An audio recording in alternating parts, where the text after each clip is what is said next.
믿을 수 없는 충격적인 일이 벌어졌습니다. 지금 미국 교육계가 발칵 뒤집혔습니다. 미국의 최상위권 명문고 학생들이 한국으로 수학여행을 다녀온 뒤 줄줄이 자퇴를 하고 있다고 하는데요. 선생님도 학부모도 심지어 교육계도 이해하지 못하고 있는 이 충격적인 현상. 도대체 한국에서 무슨 일이 있었던 걸까요? 이야기가 궁금하시다면 영상 시작하기 전 구독 부탁드립니다.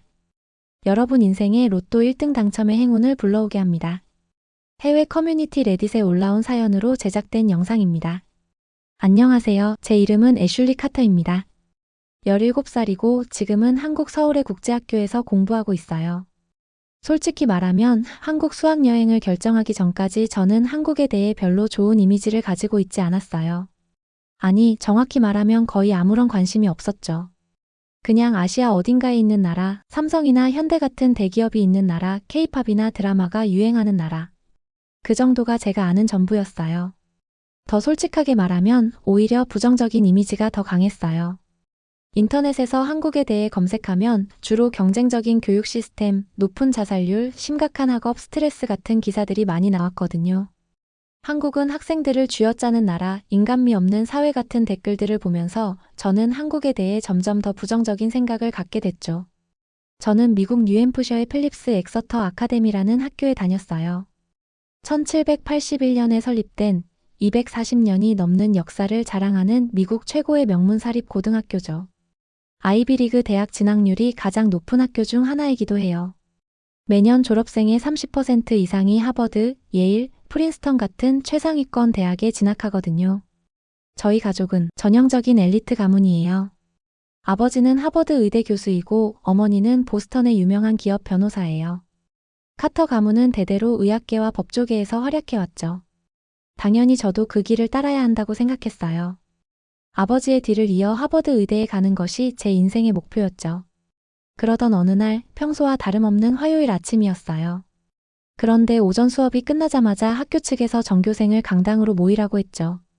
저는 AP 화학 시험 준비를 하고 있었는데 갑작스러운 집회 소식에 약간 짜증이 났어요. 지금 공부할 시간도 부족한데 라고 생각하며 친구들과 함께 강당으로 향했죠. 강당은 이미 학생들로 가득 차 있었어요. 모두들 무슨 일인지 궁금해하며 웅성거렸죠. 제 옆에 앉은 제이슨이 뭔가 중요한 발표가 있나 봐. 교장 선생님이 직접 나오시네 라고 말했어요. 제이슨은 제 오랜 친구예요.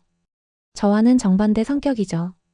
스포츠 장학생으로 학교에 왔고 학업보다는 농구와 음악, 봉사활동에 더 관심이 많아요. 교장 선생님이 단상에 올라오셨고 강당은 순식간에 조용해졌어요. 그리고 그분의 목소리가 울려 퍼졌죠. 여러분, 오늘은 특별한 소식을 전하려고 합니다. 우리 학교의 자랑스러운 전통인 글로벌 혁신 프로젝트의 올해 목적지가 결정되었습니다. 글로벌 혁신 프로젝트는 우리 학교의 특별한 프로그램이에요. 매년 11학년 학생들 중 20명을 선발해서 세계 각국의 혁신적인 교육 시스템을 직접 체험하고 배워오는 수학여행이죠. 작년에는 핀란드였고 그전에는 싱가포르였어요. 이 프로그램에 선발되면 대학 지원서에 큰 플러스가 된다고 해서 많은 학생들이 관심을 가지고 있었죠. 올해의 목적지는 한국입니다. 순간 강당이 떠나갈 듯한 환호성과 박수가 터져 나왔어요. 솔직히 말해서 저는 좀 충격을 받았어요. 한국? 왜 하필 한국이지? 프랑스나 이탈리아 아니면 스위스 같은 곳도 있는데. 이런 생각이 제 머릿속을 가득 채웠죠. 그날 오후 학교는 특별 설명회를 열었어요. 교장 선생님과 이사회 멤버들이 왜 올해 한국을 선택했는지 설명하기 위해서였죠. 저는 뒷자리에 앉아 팔짱을 끼고 어떤 말로도 날 설득할 수 없을 거야 라는 태도로 앉아 있었어요. 그런데 교장 선생님의 프레젠테이션이 시작되자 제 생각이 조금씩 바뀌기 시작했어요. 한국은 피사 평가에서 수학, 과학, 읽기 분야에서 계속 최상위권을 유지하고 있다는 거예요. 미국은 그렇게 좋지 않았죠. 저는 그래프를 보며 눈썹을 치켜 올렸어요. 그래, 한국 학생들이 공부를 잘한다는 건 알지. 하지만 그건 그저 암기식 교육 때문 아닐까? 한국의 고등학교에서 AI를 활용한 맞춤형 학습 시스템을 보여주는 영상이었죠. 학생들은 태블릿으로 공부하고 AI가 각 학생의 학습 패턴과 약점을 분석해 개인별 맞춤 콘텐츠를 제공하는 모습이었어요. 저는 그 순간 몸을 앞으로 기울이고 있었어요. 머릿속에 잠깐만 이건 내가 생각했던 한국 교육이 아닌데 라는 생각이 스쳐 지나갔죠. 암기식 교육이라고만 생각했던 한국에서 이렇게 첨단 기술을 활용하고 있다니. 조금 혼란스러웠어요. 주변에서는 다양한 반응이 나왔어요. 제 옆자리에 앉은 제이슨은 눈을 반짝이며 와 한국 음식 먹어볼 생각에 벌써부터 신나라고 속삭였죠. 제이슨다웠어요. 반면 제 앞에 앉은 레이첼은 한국어를 배우면 대학 지원서에 도움이 될까라고 고민하고 있었어요. 설명회가 끝나고 친구들과 함께 카페테리아로 향했어요. 모두들 한국 수학여행에 대해 이야기하고 있었죠. 한국 아이돌을 볼 수 있을까? 한국 화장품을 사올 거야. 한국 학생들은 정말 하루에 16시간씩 공부한대. 이런 말들이 오갔어요. 하지만 저는 여전히 의구심이 가득했어요. 겉으로는 그래, 대학 지원서에 좋은 경험이 되겠지. 라고 말했지만 속으로는 한국에서 배울 게 정말 있을까? 그저 시험 점수 높은 나라일 뿐이지. 라고 생각했거든요. 집에 돌아오자마자 저는 한국에 대해 좀 더 알아보기로 했어요. 인터넷에 한국 교육, AI 수업 같은 키워드를 검색해봤죠. 기사를 읽어보니 한국 학생들이 얼마나 열심히 공부하는지, 그들의 성취도가 얼마나 높은지에 대한 내용이 주를 이루었어요. 그리고 AI를 활용한 개인 맞춤형 교육이 학습 효율을 크게 높였다는 기사도 있었죠. 그동안 제가 알고 있던 한국에 대한 편견이 조금씩 흔들리기 시작했어요. 한국의 교육 시스템이 정말 그렇게 혁신적이라면 이번 여행이 내 인생의 큰 전환점이 될 수도 있겠어. 라는 생각이 들었어요. 하지만 마음 한편에는 여전히 의구심이 남아 있었어요. 그렇다고 해도 한국이 정말 그렇게 매력적인 곳일까? 시간이 흐르면서 저는 조금씩 기대감을 가지게 되었어요. 한 번도 가보지 않은 나라에서 새로운 경험을 하게 되는 것 자체가 큰 배움이 될 수 있겠지. 라는 생각이 들었거든요. 그리고 글로벌 혁신 프로젝트라는 이름 자체가 주는 무게감도 컸어요. 이 프로젝트가 단순한 여행이 아니라 정말로 세계를 이해하고 새로운 관점을 배울 수 있는 기회가 될 수 있다는 기대감이 생겼어요. 출국 전날 밤 저는 여행 계획을 꼼꼼히 정리했어요. 한국에서의 3주 동안 무엇을 보고 무엇을 배울지, 그리고 그것을 어떻게 내 삶에 적용할지. 머릿속이 복잡했지만 설렘과 긴장감이 뒤섞여 있었어요. 이번 여행이 나에게 어떤 변화를 가져다 줄까? 라는 생각에 가슴이 두근거렸죠. 14시간의 긴 비행 끝에 우리는 인천국제공항에 도착했어요. 인천공항에 내리는 순간부터 모든 것이 새롭고 흥미로웠습니다. 한국의 공항은 정말 깨끗하고 첨단 기술로 가득 차 있었어요. 공항 내 곳곳에 설치된 디지털 안내 시스템과 로봇 안내원이 눈길을 끌었죠. 여기서부터 벌써 미래를 보는 것 같아. 라고 생각했어요. 이제 서울로 가는 버스를 타고 이동하게 되었죠. 서울로 가는 길 차창 밖으로 보이는 풍경은 그야말로 경이로웠어요. 고층 빌딩들이 즐비한 모습, 거리 곳곳에 가득한 활기, 그리고 첨단 기술과 전통이 어우러진 풍경들이 정말 인상적이었죠. 한국은 정말로 다이내믹한 나라구나라는 생각이 절로 들었습니다. 다음 날 아침 우리는 서울 강남에 위치한 외국어 고등학교로 향했어요. 버스 창문 너머로 본 서울은 정말 활기차고 현대적이었어요. 고층 빌딩들, 세련된 카페들, 그리고 어디서나 볼 수 있는 첨단 기술들. 제가 상상했던 한국과는 많이 달랐죠. 하지만 여전히 겉으로만 멋져 보이는 것 아닐까? 라는 의심이 있었어요. 드디어 외국어 고등학교에 도착했어요. 이 학교는 한국에서도 최상위권 명문 고등학교로 특히 외국어와 국제교육에 특화된 학교라고 했죠. 정문에 들어서는 순간 저는 뭔가 다른 분위기를 느꼈어요. 활기차면서도 질서정연한, 그리고 어딘가 진지한 분위기였어요. 복도를 걸어가면서 저는 놀라움을 금치 못했어요. 아침 8시도 채 안 된 시간이었는데 대부분의 학생들이 교실에 앉아 공부하고 있었거든요. 어떤 학생들은 책상에 엎드려 잠을 자고 있기도 했지만 대부분은 책을 보거나 문제를 풀고 있었죠. 아침 자습이라는 문화였어요. 새벽 6시부터 공부하는 학생들이 있다니 정말 믿을 수 없어. 저는 혼자 중얼거리며 말했어요.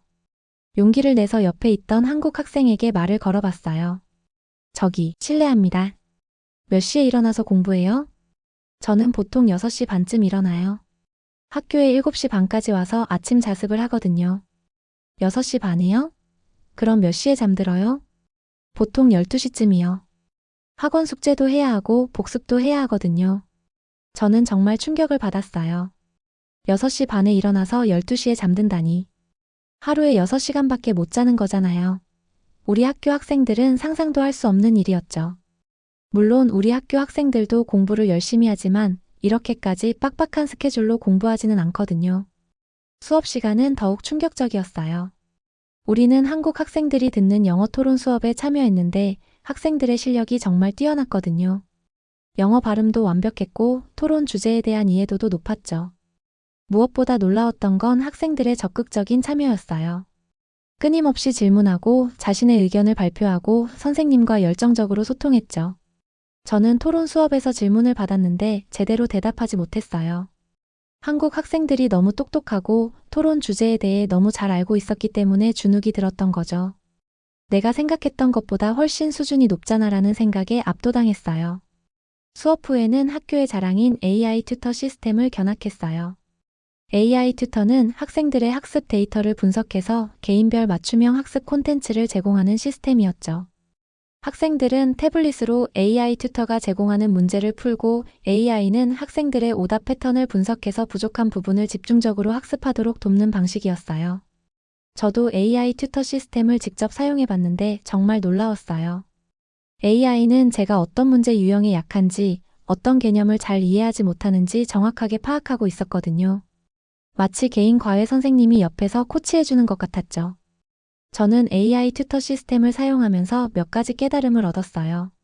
첫째, 한국 교육 시스템은 단순히 주입식 교육만 하는 것이 아니라는 것. 학생들의 개별적인 학습 능력을 고려해서 맞춤형 교육을 제공하려고 노력한다는 것을 알게 됐죠. 둘째, AI 기술은 교육의 혁신을 가져올 수 있다는 것.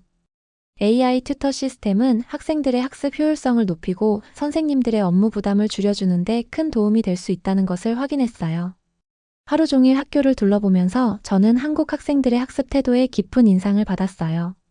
그들은 단순히 시험 점수를 잘 받기 위해서 공부하는 것이 아니었어요. 지식에 대한 호기심, 배우려는 열정, 그리고 미래에 대한 뚜렷한 목표 의식을 가지고 있었죠. 그들의 눈빛은 살아있었고 에너지가 넘쳤어요. 정말 놀라웠던 건 AI 튜터 시스템의 정확성이었어요. 제가 수학 시간에 태블릿에 로그인하자마자 AI가 저의 수학 실력을 분석하기 시작했고 몇 분 후에는 저에게 맞는 문제들을 제시해줬죠. 처음에는 이게 정말 효과가 있을까? 라는 의구심이 들었어요. AI가 어떻게 저의 약점을 정확히 파악하고 맞춤형 문제를 제공해줄 수 있을까 궁금했죠. 더 놀라웠던 것은 선생님들이 AI 튜터 시스템을 활용해서 학생들의 학습 데이터를 분석하고 개별 지도를 해주고 있었다는 거예요.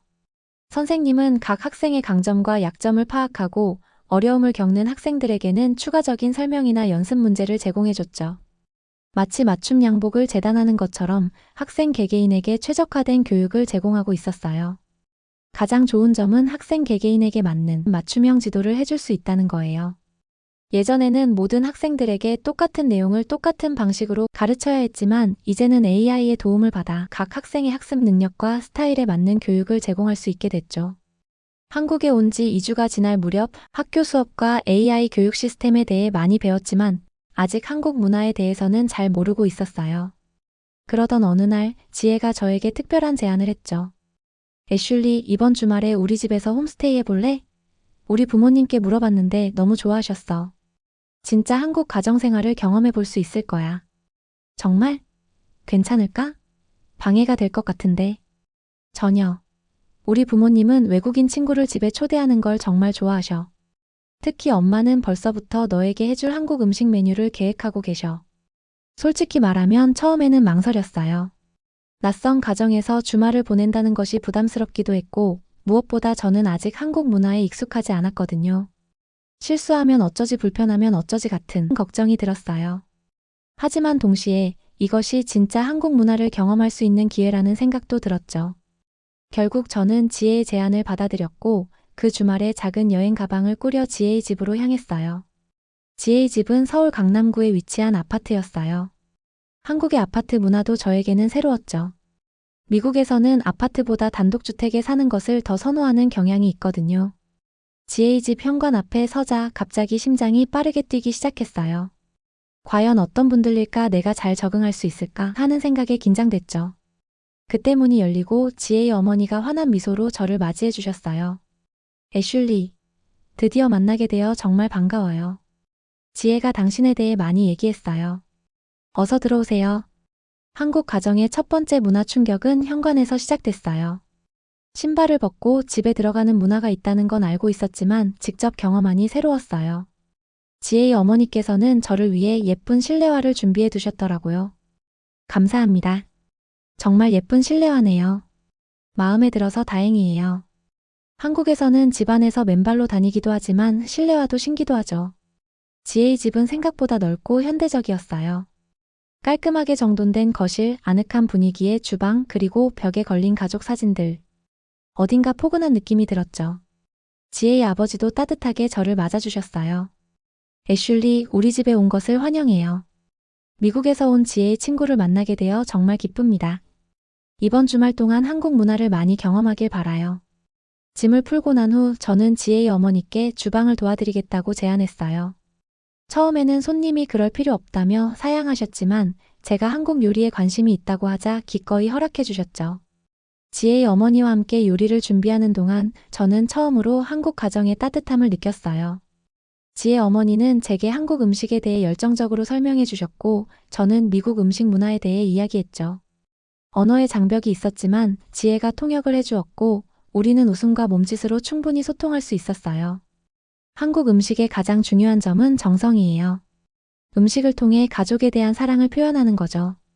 미국에서도 가족 식사는 중요하지만 바쁜 일상 때문에 함께 식사하는 시간이 점점 줄어들고 있어요. 사실 우리 가족도 각자 시간에 맞춰 따로 식사하는 경우가 많아요.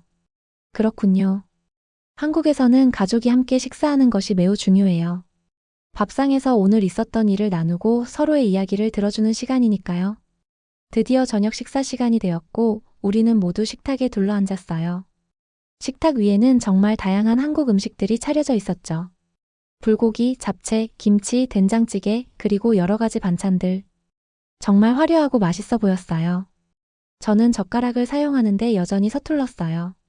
불고기 한 조각을 집으려고 했지만 계속 미끄러져 내렸죠. 지혜의 가족들은 웃음을 참지 못했지만 그것은 조롱이 아닌 따뜻한 웃음이었어요.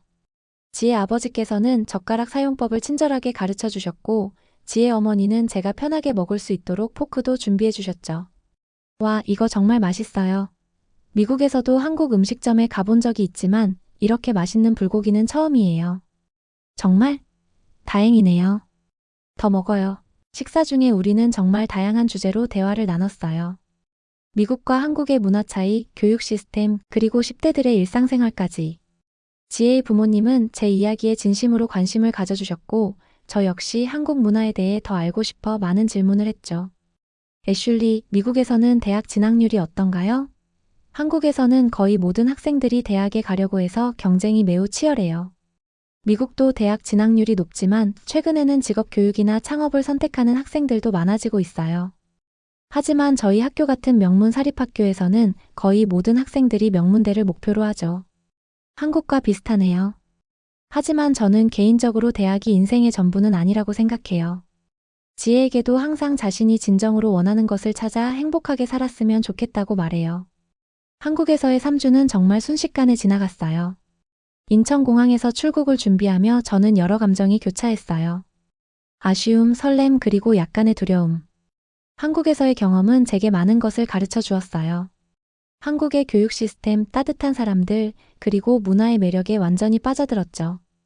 특히 홈스테이에서 지혜의 가족과 함께한 시간은 제게 잊지 못할 기억으로 남았어요. 비행기 안에서 저는 많은 생각을 했어요. 내가 정말 원하는 건 뭘까? 한국에서 배운 것들을 어떻게 내 삶에 적용할 수 있을까? 그동안 제 인생은 부모님과 주변의 기대에 맞춰져 있었어요. 하버드 의대에 가서 의사가 되는 것이 당연하다고 생각했죠. 하지만 한국에서의 경험은 제게 새로운 시각을 열어주었어요. 미국으로 돌아온 후 저는 다시 필립스 엑서터 아카데미로 돌아갔어요. 학교는 여전히 바쁘고 경쟁적인 분위기였죠.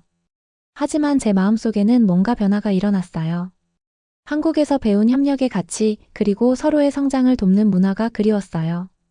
그리고 저는 진정으로 원하는 것이 무엇인지에 대해 깊이 고민하기 시작했어요.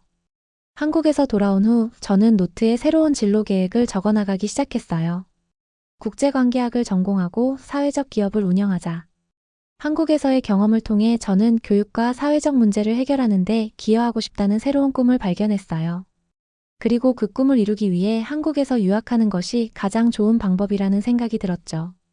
솔직히 말하면 이 결정을 부모님께 말씀드리는 것이 가장 어려웠어요. 부모님은 제가 하버드 의대에 진학해 카터 가문의 전통을 이어가기를 기대하셨거든요. 그래서 한국 유학을 결심했다는 말을 꺼내기까지 많은 용기가 필요했어요. 엄마, 아빠, 저 한국에서 유학하고 싶어요. 국제관계학을 공부하고 사회적 기업을 운영하는 것이 제 꿈이에요. 애슐리, 갑자기 무슨 소리니? 하버드 의대에 가기로 했잖아. 한국 유학은 너무 극단적인 결정인 것 같구나. 한국의 문화와 교육이 좋았던 건 알겠지만 의사가 되는 게 너의 꿈이었잖니. 사실 저는 의사가 되고 싶지 않아요. 제가 정말 관심 있는 건 국제관계학이에요. 특히 사회적 기업을 통해 세계의 문제를 해결하는 데 기여하고 싶어요. 한국에서 만난 지혜의 꿈이 그것이었는데 그 이야기를 들으면서 제 안에서도 뭔가 울림을 느꼈어요. 그 순간 제가 정말 원하는 것이 무엇인지 처음으로 명확하게 깨달았어요. 저는 항상 부모님의 기대에 맞춰 의대 진학을 목표로 살아왔지만 제 진짜 관심사는 다른 곳에 있었던 거예요. 국제관계학을 공부하고 다양한 문화를 이해하며 궁극적으로는 사회적 기업을 통해 세계의 문제를 해결하는 데 기여하고 싶었죠. 그리고 이 꿈을 이루기 위한 첫 단계로 저는 한국으로 돌아가고 싶다는 생각이 들었어요. 부모님을 설득하기 위해 저는 체계적인 계획을 세우기로 했어요. 한국국제학교의 교육과정, 학비, 기숙사 정보, 그리고 졸업 후 진로까지 모든 정보를 수집했죠. 특히 서울 외국인 학교가 제 눈에 들어왔어요. 이 학교는 국제 바칼로레아 프로그램을 제공하고 있어서 전 세계 명문 대학으로의 진학이 가능했거든요. 일주일 후 저는 부모님께 정식으로 프레젠테이션을 했어요. 한국국제학교의 장점, 국제 바칼로레아 프로그램의 가치, 그리고 제가 왜 이 경험이 필요한지 설명했죠. 마지막으로 한국에서의 유학이 제 미래 진로에 어떤 도움이 될 수 있는지 구체적인 계획을 제시했어요.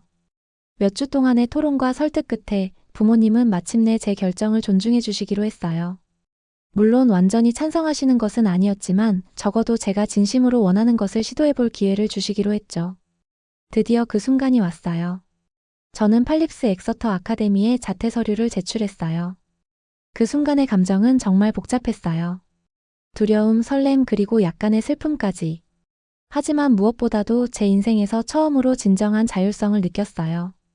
이것은 제가 스스로 내린 결정이었고 저는 그 결과에 책임질 준비가 되어 있었죠. 마침내 모든 준비가 끝나고 저는 한국행 비행기 티켓을 손에 쥐었어요. 서울 외국인 학교에 입학 허가도 받았고 기숙사도 배정받았죠. 이제 정말 새로운 삶이 시작되는 순간이었어요. 비행기가 이륙하고 저는 창밖으로 보스턴의 모습이 점점 작아지는 것을 지켜봤어요. 이번에는 3주가 아닌 1년. 아니, 어쩌면 그 이상을 한국에서 보내게 될 거예요. 두렵기도 했지만 그보다 더 큰 설렘과 기대감이 가슴을 가득 채웠죠. 여러분, 이렇게 제 이야기를 들어주셔서 정말 감사합니다. 미국 명문 사립고를 자퇴하고 한국으로 유학을 결심한 건 제 인생에서 가장 큰 도전이었어요.